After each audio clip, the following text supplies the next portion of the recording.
तो चलिए बताइए भाई, डिस्कस करते हैं हम लोग कि नरेशन के पार्ट में आज हम लोग कुछ ना कुछ पढ़ेंगे ज़रूर, और नरेशन किस तरीके से बना हुआ है और नरेशन का अर्थ क्या है, ये सारी बातें समझेंगे। चलिए एक बार थोड़ा सा बताएं, आप लोगों ने पार्ट्स ऑफ स्पीच में क्या क्या पढ़ लिया? आपने नाउन का पार्ट पढ़ा है, दूसरा प्रोनाउन का पार्ट पढ़ लिया, तीसरा आपका वर्ब का पार्ट पढ़ा, यानी कि चौथा आपका एडजेक्टिव का पार्ट पढ़ लिया, और एडवर्ब का पार्ट आप लोगों ने पढ़ लिया, और उसके बाद आप लोगों ने कंजंक्शन पढ़ा और प्रीपोजिशन। यानी कितने पार्ट हो गए? 1 2 3 4 5 6 और 7। अभी एक पार्ट बचा हुआ है इसका, इंटरजेक्शन का पार्ट है कि नहीं? इंटरजेक्शन के पार्ट में इसीलिए हमने इस पार्ट को कोरिलेट करना चाहा, क्योंकि इंटरजेक्शन कोई पार्ट होता नहीं है, ये अपने आप में नरेशन में ही इसके क्वेश्चन पूछे जाते हैं। क्योंकि आपने इसमें इंटरजेक्शन के पार्ट को और एक जगह कहीं आपने डिस्कस किया होगा, इम्परेटिव सेंटेंस में। याद है कि नहीं याद है आप लोगों को? इम्परेटिव सेंटेंस, इम्परेटिव सेंटेंस होते क्या हैं? इम्परेटिव सेंटेंस होते क्या है बताया गया। तो इम्परेटिव सेंटेंस में आपको बताया गया कि sudden feeling of human mind oblique hurt, यानी कि इम्परेटिव सेंटेंस जो होता है कि आपके दिल और दिमाग में अचानक जो फीलिंग आ जाए, है कि नहीं, वही क्या होता है आपका इम्परेटिव सेंटेंस। जैसे आप लोगों से इसमें डिस्कस किया गया कि इम्परेटिव सेंटेंस किस तरीके से बनाए जाते हैं। यहाँ पर लिखना चाहें हमने लिख दिया, जैसे a loss we ruin, a loss we ruin. A loss का मतलब दुख है कि नहीं, कष्ट है, हम क्या हो गए? बर्बाद हो गए, है ना। ऐसे सेंटेंस आपको किस में आते हैं? सॉरी, इम्परेटिव नहीं, आपके एक्सक्लेमेटरी सेंटेंस में। क्या होता है ये?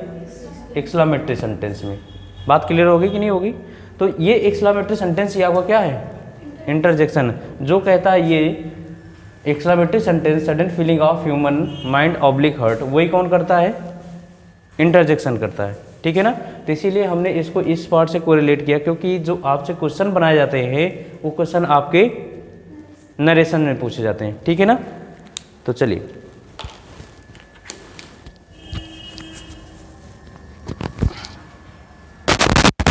ठीक है, चलिए भाई देखिए नरेशन बना किससे है?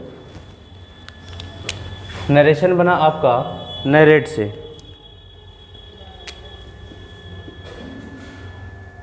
नरेट, और नरेट मीन्स होता क्या है? नरेट मीन्स होता क्या है? नरेट नहीं पता? नरेट होता है डिस्क्राइब समथिंग, डिस्क्राइब समथिंग, जिसको हम कहते हैं वर्णन करना। क्या होता है? वर्णन करना। वर्णन करने का मतलब होता है कि हम अपनी बात को किस तरीके से कह सकते हैं, है कि नहीं। यानी कि कहने का अपना अपना तरीका होता है। यानी कि जैसे मैंने कोई बात कही तो मेरे कहने की बात, मेरे कहने का अंदाज, मेरे डिस्क्राइब करने का जो सेंस होगा वो डिफरेंट होगा, और उसी बात को आप अपने तरीके से कहेंगे तो वो भी क्या होगा? डिफरेंट होगा कि नहीं होगा। तो यानी कि कहने का मतलब नरेशन का सेंस ही है कि नरेट करना, और नरेट करने का मतलब है कि डिस्क्राइब समथिंग, किसी बात को आप डिस्क्राइब करें। और हम डिस्क्राइब करते हैं दो तरीके से। एक होता है आपका, हम कह सकते हैं डायरेक्ट स्पीच, और दूसरा होता है आपका इनडायरेक्ट स्पीच। अब ये क्या है? डायरेक्ट स्पीच और इनडायरेक्ट स्पीच क्या है? यानी कि जब किसी, अब एक बात यहाँ पर आप लोग अध्ययन करेंगे कि आपसे बात करें पर्सन कितने होते हैं? पर्सन याद होगा आप लोगों को? 3 होते हैं। कौन कौन से? First person, second person, third person. यहाँ पर आपकी इनका बहुत ही रोल है। फर्स्ट पर्सन में कौन आता है? आई, और सेकंड पर्सन में यू, थर्ड पर्सन में ही, सी, इट, दे, या फिर कोई नेमिंग वर्ड। ये किस में आएगा आपका? थर्ड पर्सन में। बात समझ में आ रही? अगर हमने कहा कि ये फर्स्ट पर्सन है, क्या फर्स्ट पर्सन के काम क्या होते हैं, तो फर्स्ट पर्सन आपका क्या होता है? स्पीकर। क्या होता है? स्पीकर। सेकंड पर्सन कौन होता है? लिसनर। लिसनर। थर्ड पर्सन कौन होता है? थर्ड पर्सन ये होता है non active member. Non active member. अब इसको नॉन एक्टिव क्यों कहा गया है कि नहीं? जैसे हमने कहा कि अगर हम बोलने का कार्य कर रहे हैं तो और आप सुनने का कार्य कर रहे हैं तो हम क्या हुए? स्पीकर। आप क्या हुए? लिसनर हो गए। अगर यदि आप बोलने का कार्य कर रहे हैं और हम सुनने का कार्य कर रहे हैं तो आप क्या हुए? हम क्या हो गए? लिसनर। और हम और आप मिल करके किसी तीसरे के बारे में बात करें, वो क्या हो गया? यानी कि हम कार्य कर रहे हैं और आप मिलकर कार्य कर रहे हैं किसी तीसरे पर्सन के बारे में, तो वो क्या हो गया? वो नॉन एक्टिव मेंबर। जैसे मैंने कहा, यानी कि इस प्रकार सेंटेंस लिखा कि Ram said to me comma and comma they were playing a game. यानी कि राम ने किससे कहा? मुझसे कहा। यानी कि राम आपका थर्ड पर्सन हुआ कि नहीं हुआ यहाँ पर? लेकिन यानी कहने का कार्य कर रहा था, यहाँ ये क्या हुआ? स्पीकर हुआ कि नहीं हुआ?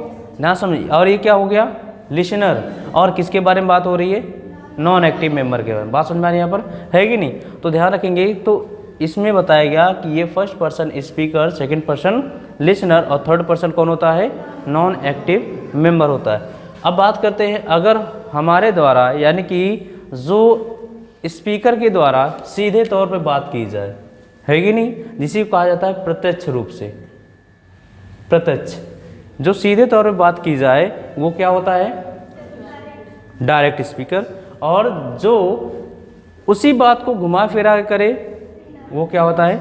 इनडायरेक्ट होता है कि नहीं? अब इसमें बात को समझेंगे कि डायरेक्ट और इनडायरेक्ट होते क्या है। अगर हम डायरेक्ट और इनडायरेक्ट की बात करें तो इसमें आपको कॉम्प्लेक्स सेंटेंस में दिए जाते हैं। कॉम्प्लेक्स सेंटेंस जानते हैं आप लोग? याद होगा, सेंटेंस आपको बताए गए, एक आपका सिंपल सेंटेंस होता है और दूसरा आपका कॉम्प्लेक्स सेंटेंस। सिंपल और कॉम्प्लेक्स में डिफरेंस कैसा है भाई? सिंपल और कॉम्प्लेक्स, हाँ बिल्कुल, ये साधारण कहने का मतलब कि यहाँ पर simple sentence have N one subject और ओन वर्ब, यानी कि one subject and one verbs. Simple sentence में एक ही सब्जेक्ट और एक ही वर्ब दिया जाएगा, जबकि कॉम्प्लेक्स सेंटेंस में आपको एक से ज़्यादा सब्जेक्ट और एक से ज़्यादा वर्ब मिलेगा। बात समझ में आ रही है यहाँ पर? लेकिन अब यहाँ पर देखेंगे इन दोनों, अब ये आपका एक सब्जेक्ट और एक वो, ये सब्जेक्ट और एक वो मिल करके बना है, तो यहाँ पर आपको ये क्लॉज बन गया कि नहीं बन गया? ये क्लॉज फर्स्ट और ये क्लॉज सेकेंड। अब जब ये दो क्लॉज हो गए तो दोनों क्लॉज को जोड़ने के लिए क्या चाहिए? कंजंक्शन चाहिए कि नहीं चाहिए, है कि नहीं? तो ये दो प्रकार के आपके सेंटेंस होते हैं, एक सिंपल और एक कॉम्प्लेक्स सेंटेंस। अब बात करते हैं यहाँ पर जो आपका डायरेक्ट नरेशन की, यानी कि आपके नरेशन की बात करें तो यहाँ पर आपके दो तरीके के वाक्य यानी कि कॉम्प्लेक्स वाक्य दिए जाएंगे और दो क्लॉज दिए जाएंगे। ध्यान सुनना, सारी इंपॉर्टेंस बातें यहीं पर इंक्लूड होंगी। हमने कहा कि दो क्लॉज होंगे, एक आपका इसको डायरेक्ट स्पीच कहेंगे, एक आपको यहाँ पर नहीं। हम इसी को एक दूसरा नाम दिया गया, इसी को कहा जाता है रिपोर्टिंग वर्ब। क्या नाम दिया गया है? Reporting verb. और दूसरा क्या है? Reported speech. अब ध्यान सुनना हमारी बातें कि रिपोर्टिंग वर्ब क्या है और रिपोर्टेड स्पीच क्या है। रिपोर्टिंग वर्ब कहने का मतलब ये हो गया कि यहाँ पर जो भी आपके नंबर और पर्सन होंगे, सब्जेक्ट जो एक्शन करेंगे, है कि नहीं, जो कार्य करते हैं, और कार्य का डिस्क्रिप्शन आपको कहाँ दिया जाएगा? रिपोर्टेड स्पीच में। Is that clear? अगर बात करें यहाँ पर रिपोर्टिंग वर्ब में, यहाँ पर पहली कंडीशन इसमें यदि रिपोर्टिंग वर्ब का टेंस ध्यान रखेंगे प्रेजेंट हो या फिर फ्यूचर हो, पहली कंडीशन। नरेशन बनाने के कुछ नियम होते हैं, इस नियम को समझें। यहाँ पर मैं कुछ डिस्क्राइब कर रहा हूँ। अगर हमने कह दिया कि पहली कंडीशन ये है कि रिपोर्टिंग वर्ब का टेंस यदि प्रेजेंट हो या फिर फ्यूचर हो, तो रिपोर्टेड स्पीच में किसी प्रकार की चेंजिंग नहीं करते हैं। बात समझ में आ गई? पहली कंडीशन कि रिपोर्टिंग वर्ब का टेंस यदि प्रेजेंट हो या फिर फ्यूचर हो तो रिपोर्टेड स्पीच के टेंस में हम परिवर्तन नहीं करते।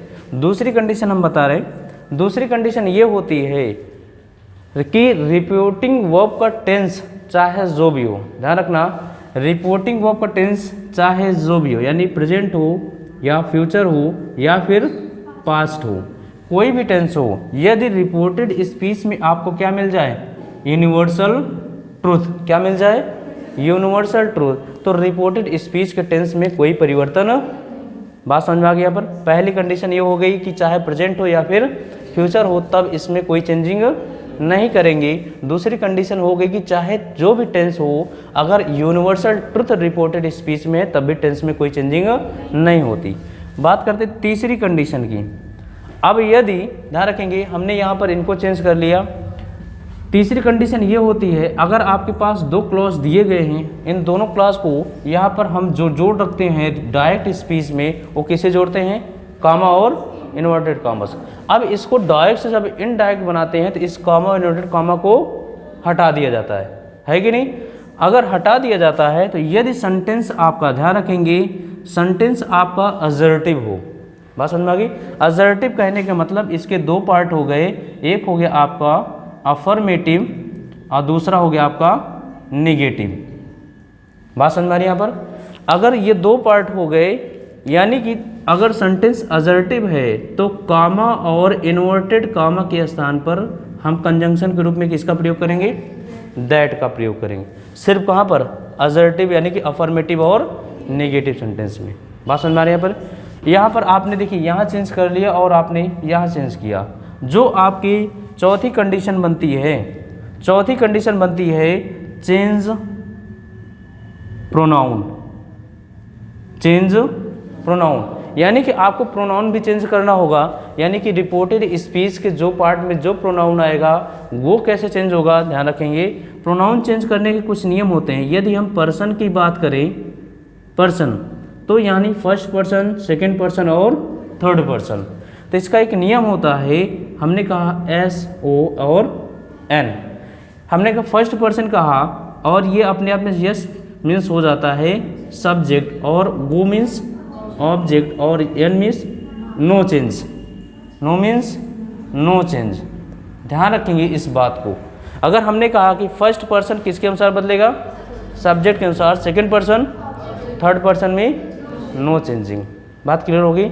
अब बात करते हैं हम पांचवें पॉइंट की। जो पांचवा पॉइंट आपसे दिया जाता है, पांचवा पॉइंट ये है कि अगर सेंटेंस में यानी कि डायरेक्ट नरेशन में आपको मिल गया क्या, यहाँ मैं पांचवा पॉइंट मेंशन कर रहा हूँ, नियरनेस वर्ड, क्या मिलेगा, नियरनेस वर्ड। नियरनेस वर्ड होते क्या है, नियरनेस वर्ड होने का मतलब ये, जैसे हमने कहा कि टुमारो, टुमारो आ गया डायरेक्ट नरेशन में, टुमारो चेंज होगा कि नहीं होगा, टुमारो चेंज होगा कि नहीं होगा। जैसे हमने कह दिया यस्टरडे, यस्टरडे, हमने कह दिया एगो, हमने कह दिया दिस, दैट, ये चेंज होंगे कि नहीं होंगे, है कि नहीं। तो टुमारो का द नेक्स्ट डे, टुमारो का द नेक्स्ट डे, यस्टरडे का द प्रीवियस डे, है कि नहीं, एगो का बिफोर, दिस का दैट, दिस का दैट, दिस का दोज, ये आपका चेंज हो जाता है नियरनेस वर्ड। समझ में आ गई बात है ये। देखिए पहले फिर एक बार रिमाइंड कर लीजिए, क्योंकि ये सबसे इंपॉर्टेंट पार्ट है, इनको एक एक करके डिस्क्राइब भी किया जाएगा। हमने पहली कंडीशन ये बताई कि यदि रिपोर्टिंग वर्ब का टेंस प्रेजेंट हो या फ्यूचर हो तो हम रिपोर्टेड स्पीच के में कोई चेंजिंग नहीं करते। दूसरी कंडीशन ये बनी कि यदि रिपोर्टिंग वर्ब का जो टेंस है, चाहे वो प्रेजेंट हो, पास्ट हो या फिर फ्यूचर हो, तो रिपोर्टेड स्पीच के यदि यूनिवर्सल ट्रूथ है तो उसमें कोई परिवर्तन नहीं करेंगे। तीसरी कंडीशन ये है कि यदि सेंटेंस आपका असर्टिव हो, असर्टिव करने का मतलब अफर्मेटिव और निगेटिव हो, तो इनमें हम जब कॉमा इन्वर्टेड कॉमा के स्थान पर किसका प्रयोग करेंगे, दैट का प्रयोग करेंगे। चौथी कंडीशन ये है चेंज प्रोनाउन, प्रोनाउन आपके इस आधार पर चेंज होंगे, फर्स्ट पर्सन किसके अनुसार, second person, third person, no change, बात समझ में आ गई। पांचवी कंडीशन ये है कि हम चेंज करेंगे क्या, नियरनेस वर्ड को, और नियरनेस वर्ड कहने की मदद से टुमारो का, द नेक्स्ट डे, एस्टरडे का, एगो का, दिस का और दिस का, बात समझ में आ रही है यहाँ पर, है ना। तो ये नियरनेस वर्ड। अभी एक चेंजिंग बाकी है जो कि सबसे इंपॉर्टेंट है आपके नरेशन में, ध्यान रखेंगे।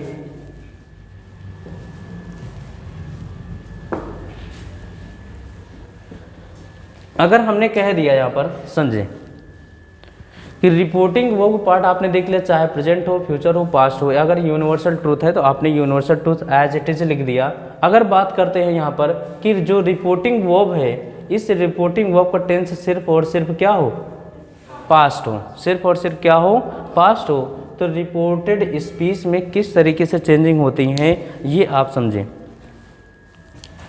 इस पर कई सारे नियम बने होते हैं। हमने कहा कि यदि रिपोर्टिंग वर्ब का टेंस पास्ट हो तो यहाँ पर यदि पास्ट टेंस कहने का मतलब सेंटेंस लिखता हूँ, Ram said to me, comma inverted comma, हमने कहा ही गोज टू स्कूल, ये कॉमा एंड कॉमा क्लोज है कि नहीं। ज़रा बताएं ये किसका पार्ट हो गया, रिपोर्टिंग वर्ब का। ये किसका पार्ट हुआ, रिपोर्टेड स्पीच का। ध्यान रहे हम नरेशन की जो सबसे महत्वपूर्ण रूल है वो ये है कि रिपोर्टिंग वर्ब के अनुसार ही रिपोर्टेड स्पीच का टेंस चेंज किया जाता है कि नहीं। रिपोर्टिंग वर्ब के अनुसार ही रिपोर्टेड स्पीच का हम टेंस चेंज करते हैं। यदि ये पास्ट टेंस में है कि नहीं, और यदि ये पास्ट टेंस में है तो इसको हम पास्ट, यदि ये पास्ट इंडेफिनिट है तो इसको हम पास्ट परफेक्ट में चेंज करेंगे, यानी कि पास्ट में ही बनाना होगा। पास्ट इंडेफिनिट किस में बदल जाएगा, यदि यहाँ का टेंस होगा तो पास्ट परफेक्ट में, यदि यहाँ पास्ट कॉन्टिन्यू यानी प्रेजेंट इंडेफिनिट है तो पास्ट इंडेफिनिट में, प्रेजेंट कॉन्टिन्यूअस है तो पास्ट कॉन्टिन्यूअस में, और प्रेजेंट परफेक्ट है तो पास्ट परफेक्ट में, और प्रेजेंट परफेक्ट कॉन्टिन्यूअस है तो बताएं चेंज होगा कि नहीं होगा। बात समझ में आ रही है यहाँ पर। अच्छा बताएं कितने टेंस का नरेशन बनता है और कितने टेंस का नरेशन नहीं बनता है, कौन कौन का नहीं बनता भाई। Present perfect continuous, past perfect, ध्यान रखेंगे। अब यहाँ समझिए, अगर आपसे पूछा जाए कितने टेंस का नहीं बनता तो टेंस होते कितने हैं, 12 होते है कि नहीं। 12 में बात करें तो वो आपका जो टेंस होता है सिर्फ 2 टेंस का, एक होता है प्रेजेंट परफेक्ट और एक होता है सॉरी पास्ट परफेक्ट और एक होता है पास्ट परफेक्ट कॉन्टिन्यूअस। कौन कौन, पास्ट परफेक्ट और दूसरा पास्ट परफेक्ट कॉन्टिन्यूअस। ये दोनों टेंस को हम चेंज नहीं करते। बात बची आपकी फ्यूचर की, तो फ्यूचर में हम विल और शैल जानते हैं कि नहीं जानते। विल को किस में चेंज कर दिया जाता है, वुड में, शैल को शुड में चेंज कर दिया जाता है। बात क्लियर हो गई। अब चाहे इसके साथ विल के साथ हम क्या लगा दें, हैव लगा दें, या शैल के साथ भी क्या लगा दें, हैव लगा दें, तब भी हम किसका चेंज करेंगे, विल और शैल को। यानी कि इसको क्या बना देंगे, वुड हैव, और इसको क्या बना देंगे, शुड हैव। बात क्लियर हो कि नहीं हो रही है कि नहीं। तो ध्यान रखेंगे हम 2 तरह के टेंस का चेंजिंग नहीं करते हैं, पास्ट परफेक्ट और पास्ट परफेक्ट कॉन्टिन्यूअस टेंस का। बात क्लियर हो गई है कि नहीं। तो ध्यान रखिए और एक बात, जब आपका रिपोर्टिंग वर्ब में, ध्यान रखेंगे रिपोर्टिंग वर्ब में यदि आपको पहली कंडीशन सिर्फ और सिर्फ से दिया गया हो तो से को हम से ही रहने देंगे। यदि आपको क्या दिया जाए, से टू, तो इसको किस में बदल देंगे, टेल में। किस में बदल देंगे, यदि यहाँ पर आपको सेज दे दिया गया तो सेज को सेज ही रहने देंगे, है कि नहीं। यदि यहाँ पर आपको क्या दिया गया, सेज टू दे दिया गया तो इसको किस में बदल देंगे, टेल्स में। समझ में आ रहा है कि नहीं बातें। यदि यहाँ पर हमने दे दिया आपको सेड, तो सेड को किस में रहने देंगे, सेड में। यदि यहाँ पर आपको क्या दे दिया गया, सेड टू, इसको किस में बदल देंगे, टोल्ड में। ये समझ में आया कि नहीं बातें। जरा देखें यहाँ पर देख रहे हैं से टू और सेज टू और सेड टू के साथ हम टेल, टेल्स और टोल्ड का यूज कर रहे हैं। से, सेज और सेड के साथ सिर्फ से, सेज और सेड का यूज करें। क्यों, क्योंकि यहाँ पर जरा देखें, अब बात किया जाए इस सेंटेंस के बारे में तो सेड टू लिखा हुआ है कि नहीं। तो सेड टू ये है क्या अपने आप में, सेड टू है क्या अपने आप में। तो जरा बताएं ये वो अपने आप में ट्रांसिटिव है या इनट्रांसिटिव, ये भी तो जानना चाहिए, है कि नहीं। ये वो ट्रांसिटिव है कि नहीं, बताएं जरा। ट्रांसिटिव है कि नहीं। जब ये ट्रांसिटिव होगी, एक बात तरीके से और समझ सकते हैं, तो ये अपने साथ टू लिया है और टू के साथ हम ये परिवर्तन कर देंगे। बात समझ में आ गई यहाँ पर। यदि ये वर्ब ट्रांजिटिव नहीं होगी, जैसे हमने कहा Ram said, comma inverted comma, he goes to school. बात क्लियर होगी कि नहीं होगी? ये वर्ब कैसी हो गई? इनट्रांजिटिव हो गई। तो इसको हम इसी तरीके से हम सेड को सेड में ही रहने देंगे। चाहे इस तरीके से समझें कि यदि से आ गया तो से को से में, या से टू आ गया तो टेल में, या सेज आया तो सेज में, सेज टू को टेल्स में, सेड को और सेड टू को टोल्ड में। या फिर आप इस तरीके से जान सकते हैं कि यदि ये वो अपने आप में ट्रांजिटिव है तो इसको हम टोल्ड या टेल या टेल्स में चेंज कर देंगे, यदि इनट्रांजिटिव है तो वही रहने देंगे से, सेज और सेड में। क्लियर होगी बातें? तो इतने तरीके से हम नरेशन में चेंजिंग करते हैं। तो आपने देखा कि देखिए, अब सिंपल से तरीके से समझें कि आपने देखा कि यहाँ पर आपको दो यानी कॉम्प्लेक्स सेंटेंस दिए गए हैं। कॉम्प्लेक्स सेंटेंस में ये पार्ट आपका रिपोर्टिंग वर्ब हो गया, ये पार्ट आपका रिपोर्टेड स्पीच हो गया। यहाँ पर कॉमा और इनवर्टेड कॉमा से इनको जोड़ करके रखते हैं, यहाँ पर कॉमा इनवर्टेड कॉमा क्लोज होता है। अब ये भी आपके बुक में दिया जाता है कि रिपोर्टेड स्पीच के पार्ट को और रिपोर्टिंग वर्ब के पार्ट को भी मेंशन किया गया है कि क्या है रिपोर्टिंग वर्ब, है कि नहीं? तो रिपोर्टिंग वर्ब कहने का मतलब ये है कॉमा इनवर्टेड कॉमा के बाहर के पार्ट को हम रिपोर्टिंग वर्ब कहते हैं और कॉमा इनवर्टेड कॉमा के अंदर के पार्ट को हम रिपोर्टेड स्पीच कहते हैं। बात समझ में आ गई? सारे चेंजिंग आपको यहाँ से यानी कि वर्ब की चेंजिंग हम रिपोर्टिंग वर्ब के अनुसार करते हैं, इसीलिए इसका कार्य क्या गया है? रिपोर्टिंग वर्ब, है कि नहीं? और रिपोर्टेड स्पीच यानी कि इस एक्शन के द्वारा जो एक्शन यहाँ किया गया है इसका डिस्क्रिप्शन आपको कहाँ है? आपके आगे वाले क्लॉज में दिया जाता है। क्लियर हो गया? हमने कहा राम सेड टू मी, है ना? Ram said to me, Ram ने कहा, अब क्या कहा उसके बारे में आगे डिस्क्राइब किया गया। तो ये स्पीच हुआ कि नहीं हुआ उसका, है कि नहीं? बात क्लियर हो गई? इतनी बातें समझ में आई? क्या क्या चेंज करेंगे देखिए। अब एक प्रकार से एक एग्जांपल देते हैं, अब आपको इसको थोड़ा सा समझना होगा कैसे बनाया जाता है। अगर यही सेंटेंस आपसे किया जाए तो इसको बनाएंगे कैसे?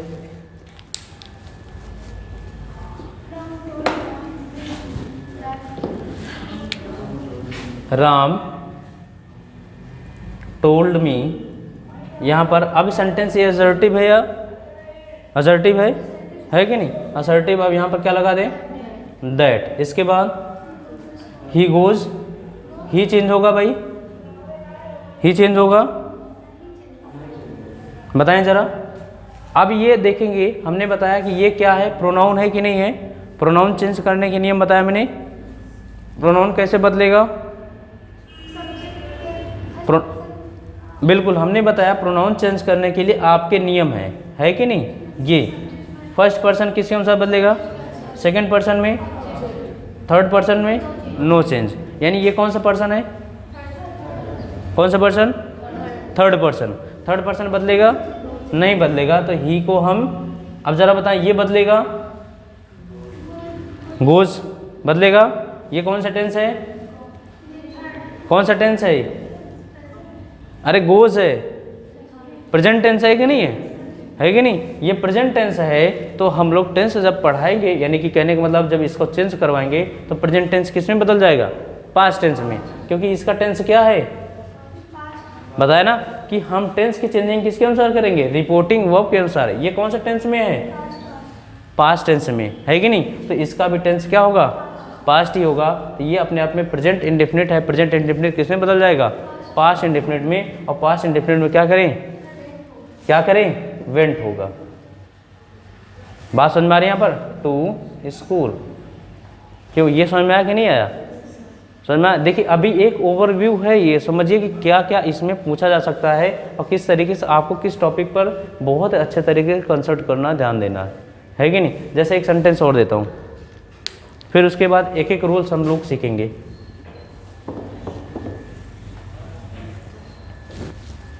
अगर आपसे अब कह दिया जाए, एक सेंटेंस और देता हूँ भाई,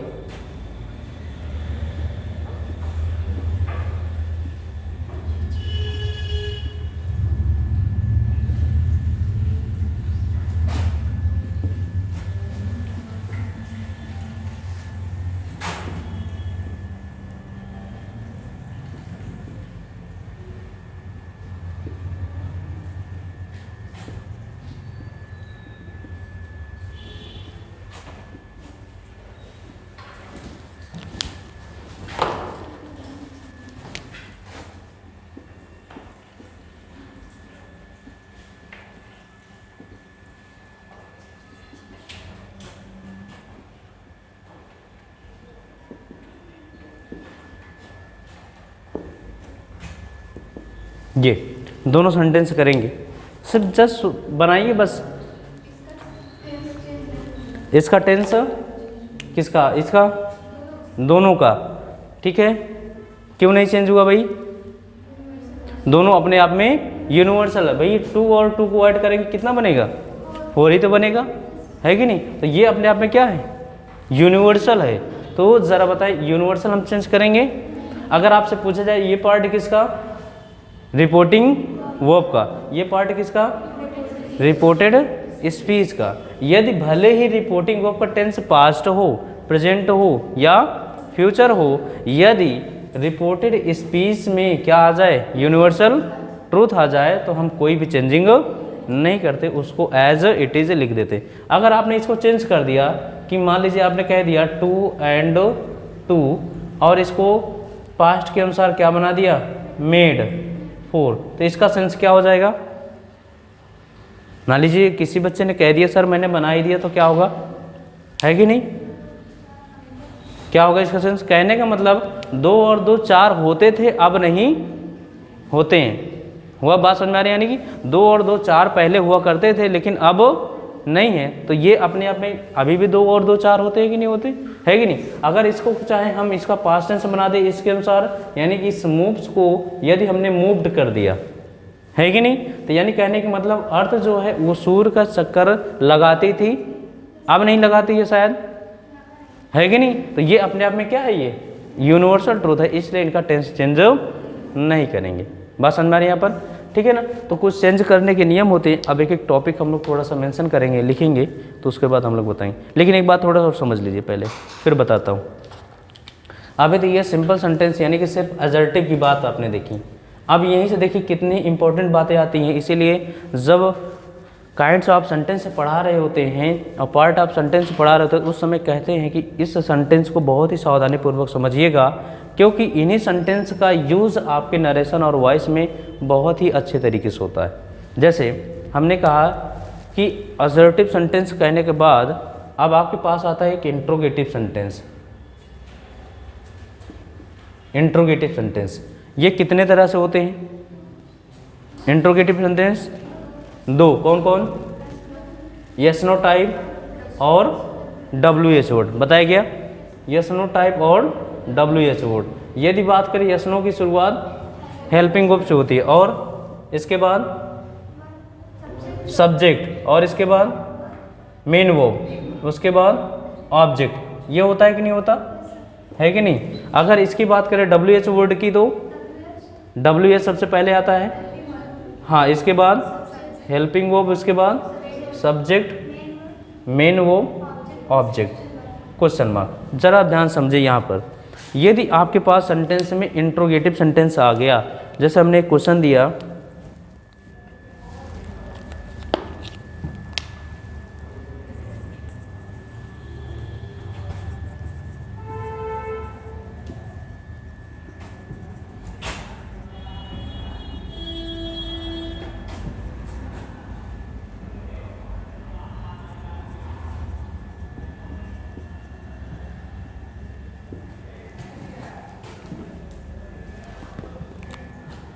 पहला सेंटेंस दूसरा सेंटेंस चेक कर देता हूँ।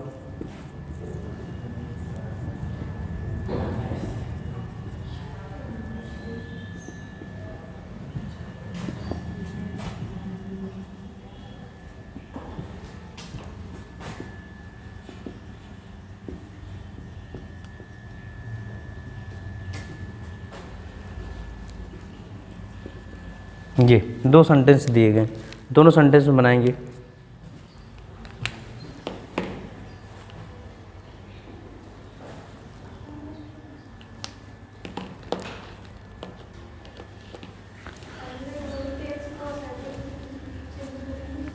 इसको ज़रा बताएं, ये किस टाइप का क्वेश्चन मार्क है, यस नो टाइप, और ये कैसा है, WH वर्ड। समझ में आ गया, क्योंकि इसकी शुरुआत किससे हो गई, इसकी शुरुआत WH वर्ड से हो गई। अब आपके सामने समस्या है कि इनमें चेंजिंग किस तरीके से करें। तो ध्यान रखेंगे, जब आपके पास इंट्रोगेटिव सेंटेंस होगा, तो इंट्रोगेटिव सेंटेंस हमने कहा कि यदि यस नो टाइप होगा, तो यस नो टाइप में की पहली कंडीशन ये होती है कि सेंटेंस में चाहे सेड हो या फिर सेड टू हो, सेड हो या फिर सेड टू हो, इनमें हम इनके स्थान पर किसका प्रयोग करते हैं? आस्क्ड का। किसका प्रयोग करेंगे? आस्क्ड का या फिर आस्क का। बात समझ आ रही है यहाँ पर?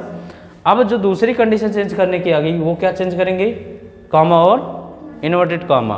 तो यस नो टाइप के आपके क्वेश्चन में कॉमा और इन्वर्टेड कॉमा के स्थान पर किसका प्रयोग करते हैं? इफ या वेदर का। इफ या वेदर का, यानी कि इफ अपने आप में कंडीशन शो करेगा। ध्यान, अभी अंतर भी समझ लीजिए कि इफ का यूज आपको आपके एकेडमिक एग्जाम में यानी कि एकेडमिक लेवल पर यह बताया जाता है कि कॉमा और इन्वर्टेड कॉमा के स्थान पर दोनों में से कोई भी एक यूज कर देंगे, है कि नहीं। लेकिन जब आते हैं यहाँ पर कॉम्पिटिटिव लेवल के एग्जाम में तो वहाँ पर इफ़ और वेदर में भी आपको कभी कभी जैसे बैंकिंग एग्जाम देते हैं तो वहाँ पर भी कंफ्यूज करा दिया जाता है कि इफ़ का लगाएंगे या फिर वेदर का यूज कहाँ करेंगे, है कि नहीं। तो ध्यान रखेंगे इफ़ का यूज़ वहाँ करेंगे जहाँ अपने आप में कंडीशन होगा। अब आप लोगों ने कंडीशनल क्लास पढ़ा हुआ है, कंडीशनल सेंटेंस पढ़े हुए है कि नहीं। कंडीशन किस तरीके से बनाई जाती है? तो इफ़ हमेशा कंडीशन यानी शर्त शो करेगा, ठीक है ना। और वेदर का यूज करेंगे, जैसे वेदर आपका एक ऑप्शन देता है, वेदर चाहे आप यानी कि ये कार्य करे या ना करे, है कि नहीं। तो वहाँ पर किसका यूज करें? वेदर का यूज करें। जहाँ कहीं भी आपको लगे कि आपको ऑप्शन का भाव स्पष्ट हो रहा है वहाँ किसका यूज करेंगे? वेदर का। और जहाँ आपकी कंडीशन शो हो रही है वहाँ पर इफ़ का। क्लियर हो गई ये बातें? अगर बात करें यहाँ पर तो कॉमा और इन्वर्टेड कॉमा किसका यूज करेंगे? इफ़ और वेदर का यूज करेंगे। अब इस सेंटेंस को बनाने के लिए कह दिया जाए, कैसे बनाएंगे? रमेश, यहाँ पर सेड टू को आस्क्ड में चेंज कर देंगे। इसके बाद हिज फादर, यहाँ पर ये क्या लगा देंगे? इफ। इसके बाद अब ध्यान रखना यही गलती होती है, जब हमने रिपोर्टिंग वर्ब का टेंस चेंज कर लिया, रिपोर्टिंग वर्ब में सेड टू को चेंज कर लिया। ध्यान रखेंगे जब आपका रिपोर्टेड स्पीच की बात आ गई, यदि ये सेंटेंस डायरेक्ट में इंट्रोगेटिव है तो इनडायरेक्ट बनाते समय इस इंट्रोगेटिव सेंटेंस को हम अफर्मेटिव सेंटेंस में चेंज कर देते हैं, यानी असर्टिव सेंटेंस में चेंज कर देते हैं। बात समझ में आ गई? यहाँ पर असर्टिव कहने का मतलब ये हो गया कि सब्जेक्ट और वर्ब से सेंटेंस की शुरुआत होगी। तो यहाँ पर देख रहे हैं सेंटेंस शुरुआत किससे हुई है? हेल्पिंग वर्ब से। अब आपने कंजंक्शन लगा दिया तो कंजंक्शन के बाद हमको क्या चाहिए? एक नया क्लॉज। क्या चाहिए? एक नया क्लॉज। और क्लॉज बनता कैसे है? सब्जेक्ट और वर्ब से। तो यहाँ पर सब्जेक्ट कौन है? यू। ये कौन सा पर्सन है? Second person. किसके अनुसार बदलेगा? ऑब्जेक्ट कौन है? His father. हिज फादर के अनुसार क्या हो जाएगा? हिज फादर के अनुसार क्या होगा? ही हो जाएगा। क्या होगा? ही। बात को समझ में आई कि नहीं आई? ये कैसे बनाइए भाई? अपने आप में देख रहे हैं क्या है? Second person. किसके अनुसार बदलेगा?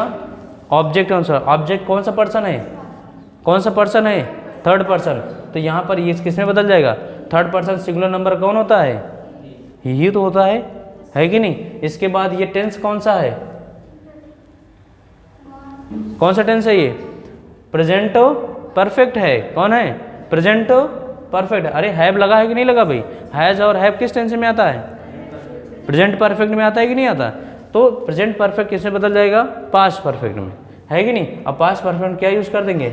हैड। इसके साथ क्या लगा देंगे? Gone to office. बात समझ में आ गई यहाँ पर? क्यों ये समझ में आई इतनी बातें कि नहीं आई? अगर इसकी बात करें, the teacher said to the student comma in comma what are you reading. इसको कैसे बनाएंगे? तो the teacher asked the student. अब यहां पर क्या लगा दें? अब यहां पर कर देखिए, दोनों क्वेश्चन बहुत अच्छे तरीके से बनाए जाते हैं। ध्यान रखेंगे यही आपको जानना है। पहली कंडीशन ये थी आपका यस नो टाइप में कि सेड टू को आस्क में बदल देंगे। सेम यहीं पर भी सेड टू को किस में बदलेंगे? आस्क में बदलेंगे। इसमें कोई चेंजिंग नहीं है। लेकिन जब आपके पास यस नो टाइप का क्वेश्चन होगा तो कॉमा इन्वर्टेड कॉमा पर आपने किसका यूज कर दिया? इफ और वेदर का यूज कर दिया। अगर आपके पास WH वर्ड फैमिली का हो गया तो कॉमा और इन्वर्टेड कॉमा पर आए हुए इन्हीं WH वर्ड को हम कंजंक्शन के रूप में प्रयोग कर देते। जो भी WH वर्ड आएगा उन्हीं को हम कंजंक्शन के रूप में प्रयोग करेंगे, यानी कॉमा इन्वर्टेड कॉमा के स्थान पर आए हुए WH वर्ड को ही लिख देंगे। यानी कहने का मतलब स्टूडेंट हो गया, इसके बाद क्या लगा दें, व्हाट। अब व्हाट लगाने के बाद अब सेम इनडायरेक्ट बनाते समय असर्टिव सेंटेंस को अफर्मेटिव में बना दिया था, यानी कि इस इंट्रोगेटिव को असर्टिव बना दिया था।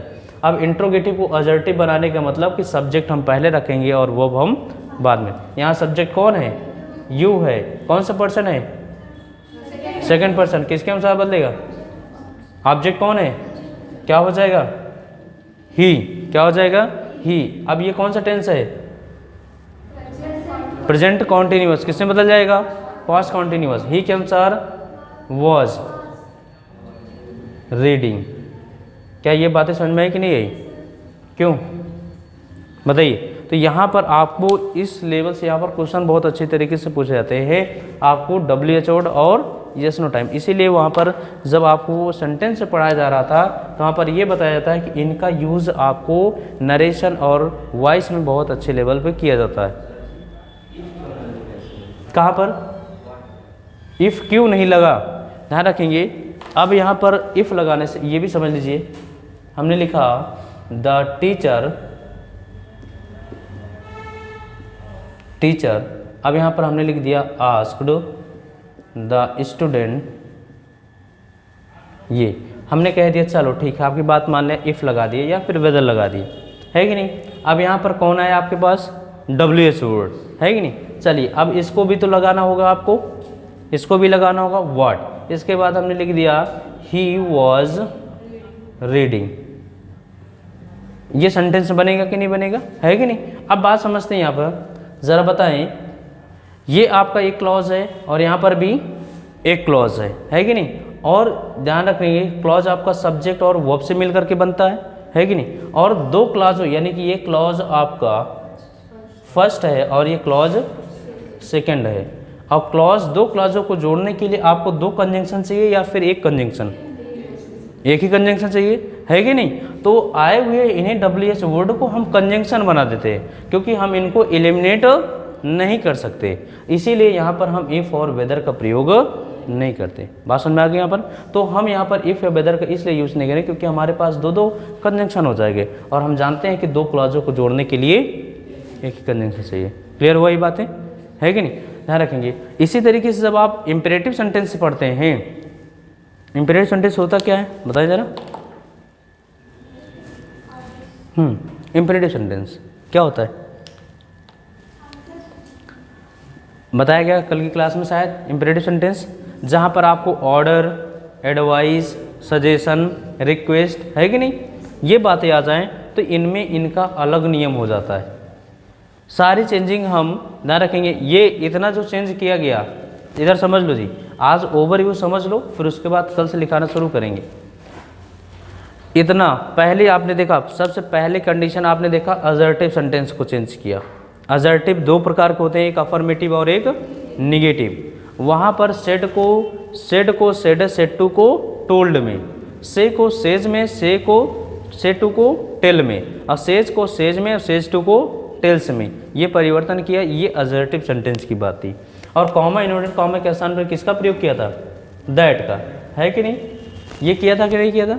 दूसरा असर्टिव के बाद आ गया इंट्रोगेटिव सेंटेंस, है कि नहीं। और इंट्रोगेटिव बताया गया कि दो तरीके से होते हैं, यस नो टाइप और WH word. Yes no type की शुरुआत और WH वर्ड की शुरुआत WH वर्ड से।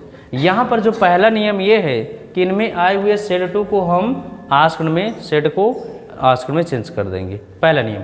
कॉमा इन्वर्टेड कॉमा के स्थान पर यदि, अब यहाँ पर देखिए इसीलिए मैंने कहा यदि कॉमा इन्वर्टेड कॉमा आया है तो इसके बाद यदि आपकी सेंटेंस शुरुआत हेल्पिंग वर्ब से हो गई है तो हम यहाँ पर किसका यूज करेंगे, इफ़ या वेदर का यूज करेंगे। क्लियर हो गई ये बातें।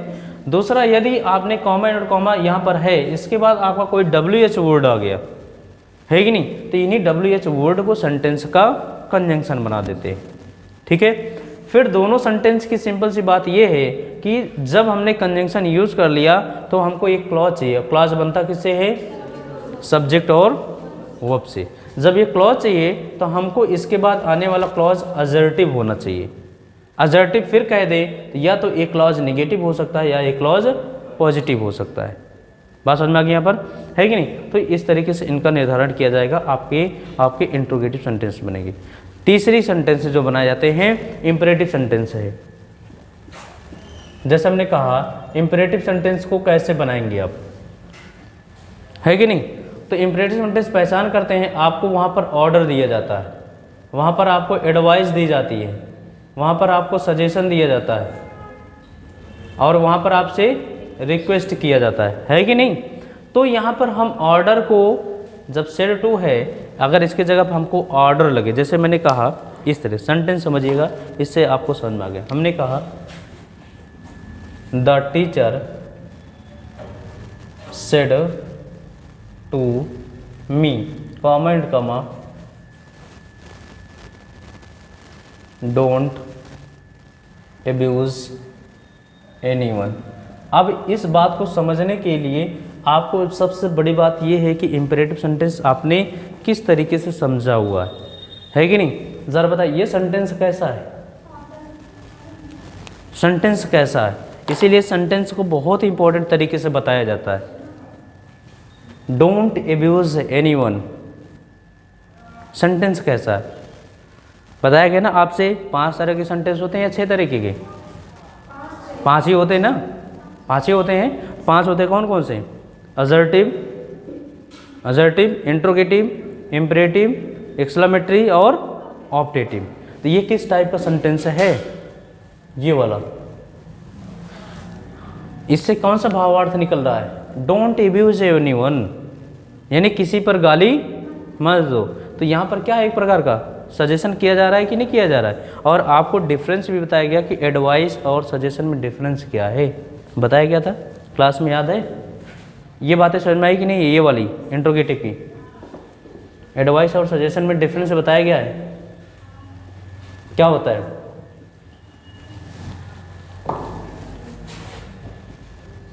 एक और बताया गया ADVICE,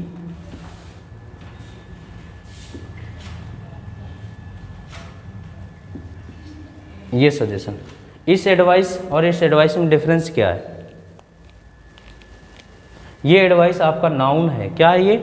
नाउन है। और ये एडवाइस आपका दोनों सेंटेंस में यूज किया जाता है, ध्यान रखिए। लेकिन इसको एज अ नाउन यूज करेंगे और इसको एज अ वर्ब यूज करेंगे। और इनमें बात किया जाए तो इन दोनों में डिफरेंस क्या होता है? एडवाइस और सजेशन कुछ ना कुछ तो होता ही होगा भाई। एडवाइस में भी क्या होता है? सलाह या सुझाव, और सजेशन में भी क्या होता है? सलाह या, है कि नहीं। तो ये क्या करेंगे एडवाइस और सजेशन में, ध्यान रखेंगे। Advice we use as a specific condition, हमने बताया था एडवाइस कैसे यूज करेंगे? Specific condition. स्पेसिफिक क्या होता है? जब आपको कोई बड़े लोग यानी कोई उच्च पदाधिकारी या फिर कोई आपके लिए जो लगे कि वो कभी आपके लिए गलत नहीं हो सकता, है कि नहीं, जो वो सलाह देगा, क्या देगा वो अपने आप में? एडवाइस। भाई डॉक्टर सजेशन नहीं देता, वो क्या करता है? वो इसी को हम कह सकते हैं परामर्श। हर कोई परामर्श दे सकता है? नहीं दे सकता। आप दे सकते हैं? नहीं दे सकते, है कि नहीं। तो परामर्श, भाई जज क्या करेगा? वो एडवाइस देता है कि नहीं। परामर्श कहने का देखिए, जैसे आप लोग जैसे कहते हैं ना कि भाई किसी भी आप सब्जेक्ट में यदि अच्छी उपलब्धि कर लेते हैं तो एक डॉक्टर की उपाधि मिलती है, डॉक्टरेट की, लोग डॉक्टर लगा देते हैं। तो डॉक्टर कहने का मतलब ये नहीं होता कि वो एक मेडिसिन ही होगा, बात समझ में नहीं। डॉक्टर लगाने का मतलब ये नहीं है कि वो एक क्या होगा? मेडिसिन। वो सिर्फ लोगों को चीरफाड़ करता होगा, लोगों को देख रेख करता होगा, यानी कि वो डॉक्टर काम करता होगा। डॉक्टर का मतलब ही होता है, एक डॉक्टरेट की उपाधि होती है, अचीवमेंट होता है वो, है कि नहीं। डॉक्टरेट वो अचीवमेंट होता है, इसीलिए वो डॉक्टर की उपाधि दी जाती है। और चाहे वो एनी अदर सब्जेक्ट, मैं इंग्लिश की बात करूं, यदि आप इंग्लिश में उसका हर एक वर्ड का, हर एक टर्म का, हर एक लॉजिक का उसका चीर फाड़ करने का मतलब उसके पूरी तरीके से नॉलेज को आप डेवलप कर सकते हैं, तो वो अपने आप में क्या एक डॉक्टर की उपाधि होती है। लोग PhD करते हैं कि नहीं हर एक सब्जेक्ट में, है कि नहीं। तो क्यों अपने साथ उपाधि लगाते हैं? वो डॉक्टर नहीं होते, लेकिन उस सब्जेक्ट के वो डॉक्टर होते हैं, फिजिक्स में भी, मैथ में भी, है कि नहीं। तो इसलिए अब यहाँ पर जैसे एडवाइस हो गया, तो एडवाइस की बात करेंगे तो एडवाइस अपने आप में क्या है? परामर्श। कहने का मतलब हर एक स्पेसिफिक पर्सन इसको देता है भाई। और सजेशन की बात करेंगे, कोई भी अभी आपस में दो लोग लड़ जाइए, है कि नहीं, तीसरा आकर क्या कहेगा, सजेशन दे देगा कि नहीं, अरे क्यों लड़ रहे हो, ऐसा नहीं होता। तो तीसरा जो लड़ते रहते बोलता है बीच में बोलने की ज़रूरत, कहता है कि नहीं कहता। तो कहने का मतलब ये है कि इसको कंपलसरी नहीं होता, आप इसको मान भी सकते हैं और इसको मानो नहीं सकते, ये बाध्य नहीं है। कहने का मतलब इसकी बातें जो सजेशन दी जाती हैं, सजेशन तो हर एक आप इंसान दे सकता है, दे सकता है कि नहीं दे सकता भाई। कुछ भी करे, देखते हैं गलियों में, यानी कि आपको कई सारे लोग सजेस्ट करते हुए मिलते हैं, मोदी को ये करना चाहिए, राज्यपाल को ये, प्राइम मिनिस्टर को ये करना चाहिए, है कि नहीं, बात समझ रहे। तो ये क्या है, सजेशन है भाई, उनका सुझाव है, मानने के लिए बाध्य नहीं है कि नहीं।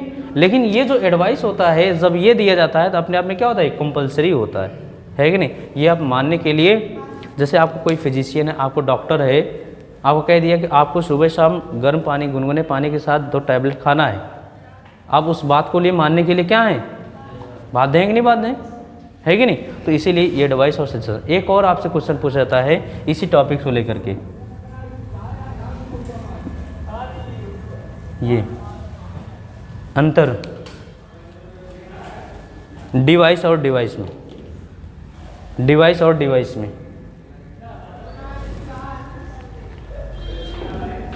बहुत अच्छा वर्ड है, डिवाइस और डिवाइस। अच्छा, डिवाइस जानते नहीं बहुत आप लोग, इलेक्ट्रॉनिक डिवाइस है कि नहीं। इलेक्ट्रॉनिक डिवाइस क्या है, ये वाला है या ये वाला, है कि नहीं। तो ये डिवाइस, और ये डिवाइस क्या है। तो आज का आपका होमवर्क हो जाएगा, ये आप लोग ढूंढ करके लाइएगा, है कि नहीं। और एक और दे देते हैं आप लोगों को, एक और दे देते हैं, अवॉर्ड और रिवॉर्ड, अवॉर्ड और रिवॉर्ड, ये आप नोट कर लीजिए। डिवाइस और डिवाइस, अवॉर्ड और रिवॉर्ड, दोनों में डिफ्रेंशिएट कैसे करेंगे, इसको डिफ्रेंशिएट करके लाइएगा। तो हम लोग कल की क्लास से इसके आगे लिखना शुरू करेंगे, नरेशन हेडिंग डाल दीजिए। ये बताइए समझ में आया कि नहीं आया आज। ये सारे टॉपिक बहुत अच्छे हैं, इनको एक एक करके डिफाइन करेंगे। तो चलिए मिलते हैं कल।